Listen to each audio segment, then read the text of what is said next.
یہ دیکھیں، اگر یہ اسماعیل دہلوی کی کتاب نہیں ہے تو انہوں نے مترجم اور مصنفہ کی جگہ اس کا نام کیوں لکھا ہے؟ اگر کسی اور کی کتاب ہے تو اس کا نام ہونا چاہیے، پہلے صفحے پہ لکھ رہے ہیں اسی کا نام۔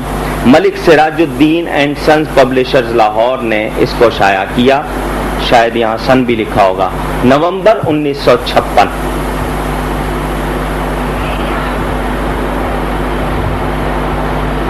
اب اس میں ان کا وہی جملہ جو ہے اس کا آپ کو ترجمہ دکھا دیتا ہوں۔ صفحہ نمبر 150، یہ وہی کتاب ہے صراط مستقیم، اس کے صفحہ نمبر 150 پر اسی عبارت کا انہی کی زبانی انہی کے عقیدہ لوگوں سے ترجمہ سنیے۔ ہاں بمقتضائے ظلمات بعضها فوق بعض، ظلمات جمع ہے یہ، اور ثابت یہ کرنا چاہتے ہیں کہ بعض گمراہیاں یا بعض اندھیرے سیاہیاں جو ہوتے ہیں ان کے درجے مختلف ہوتے ہیں، کچھ زیادہ کچھ کم۔ زنا کے وسوسے سے اپنی بیوی کی مجامعت کا خیال بہتر ہے۔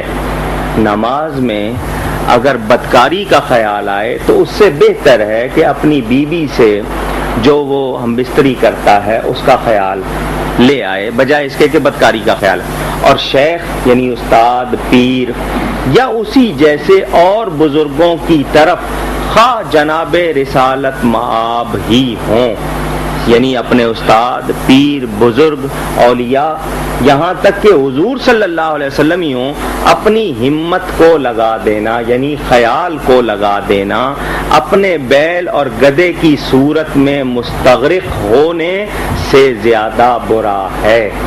یعنی وہ کہہ رہے ہیں کہ نماز میں حضور صلی اللہ علیہ وسلم کا خیال اگر آ گیا، آپ اس خیال میں لگ گئے تو اپنے بیل گدھے کے خیال میں آپ ڈوب جائیں وہ اچھا ہے، نبی کے خیال کے آنا اور اس میں لگ جانا یہ زیادہ برا ہے، معاذ اللہ۔ آگے دلیل دیتے ہیں کیونکہ شیخ کا خیال تو تعظیم اور بزرگی کے ساتھ انسان کے دل میں چمٹ جاتا ہے، اور بیل اور گدھے کے خیال کو نہ تو اس قدر چسپیدگی کے معنی چمٹ جانا، چپک جانا، چسپیدگی ہوتی ہے، اور نہ تعظیم بلکہ حقیر اور ذلیل ہوتا ہے، اور غیر کی یہ تعظیم اور بزرگی جو نماز میں ملحوظ ہو وہ شرک کی طرف کھینچ کر لے جاتی ہے۔ ان کے کہنے کا مطلب یہ ہے کہ اگر حضور صلی اللہ علیہ وسلم کا خیال آئے گا تو عزت کے ساتھ آئے گا، تو اب عزت کے ساتھ خیال لانا جو ہے، نماز میں کسی اور کی تعظیم آ جائے تو وہ شرک کی طرف لے جاتی ہے۔ تو اب ان سے پوچھا جائے کہ بغیر نبی کے خیال کے تو نماز ہوتی نہیں، کیونکہ حضور صلی اللہ علیہ وسلم کی باقاعدہ ہم حضور کا نام لے کر ارادے انشاء کے ساتھ، نیت کے ساتھ حضور کی بارگاہ میں سلام پیش کرتے ہیں، السلام علیکہ ایھا النبی ورحمۃ اللہ وبرکاتہ۔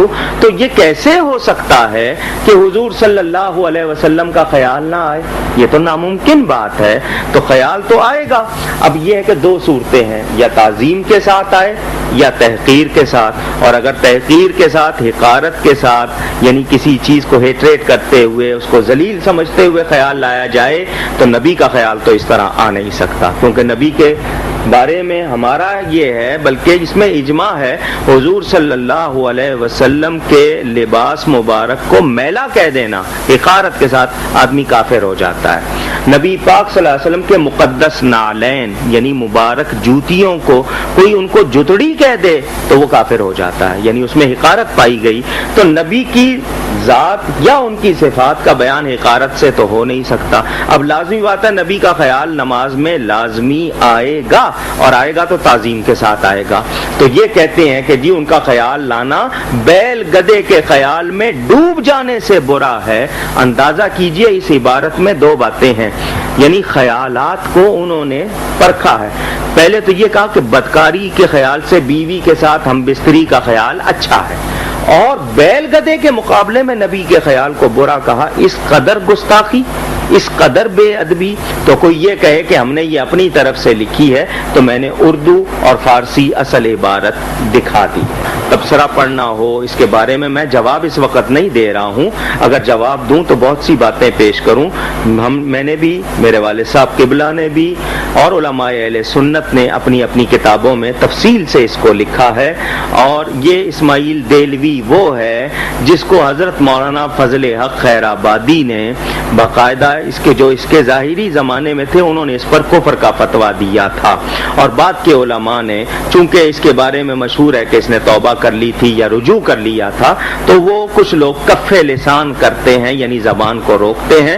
تاہم اس کے جوابات پڑھنے ہوں اور مزید تفصیل پڑھنی ہو تو ان کتابوں میں دیکھ لی جائے. میں صرف آپ کے مطالبے پر اصل کتابیں دکھا رہا ہوں تاکہ یہ نہ سمجھا جائے کہ یہ ہم نے اپنی طرف سے لکھ دی ہیں یا اصل لفظ نہیں ہیں. اصل لفظ بھی آپ کو کتابوں کے ساتھ دکھائے جا رہے ہیں.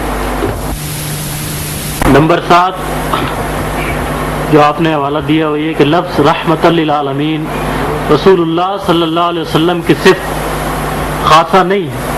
حضور اکرم صلی اللہ علیہ وسلم کے علاوہ بھی دیگر بزرگوں کو رحمت للعالمین کہہ سکتے ہیں. فتاوی رشیدیہ صفحہ 12 جلد نمبر 2. جی یہ بھی رشید احمد گنگوہی صاحب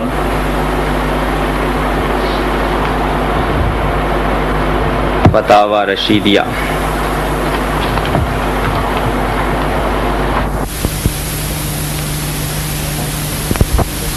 گنگوئی صاحب 1352 ہجری کتب خانہ رحیمیہ سنہری مسجد دہلی سے یہ چھپی جو میرے پاس ہے. خواجہ برقی پریس دہلی میں یہ چھپا اور یہ ناشر ہیں اس کے. اس کے صفحہ نمبر 9 پر یہ دیکھیے استفتاء سوال کیا ہے. کیا فرماتے ہیں علماء دین کہ لفظ رحمت للعالمین مخصوص حضرت صلی اللہ علیہ وسلم سے ہے یا ہر شخص کو کہہ سکتے ہیں کہ حضور صلی اللہ علیہ وسلم کے لیے یہ لفظ خاص ہے رحمت للعالمین یا ہر شخص کو کہہ سکتے ہیں؟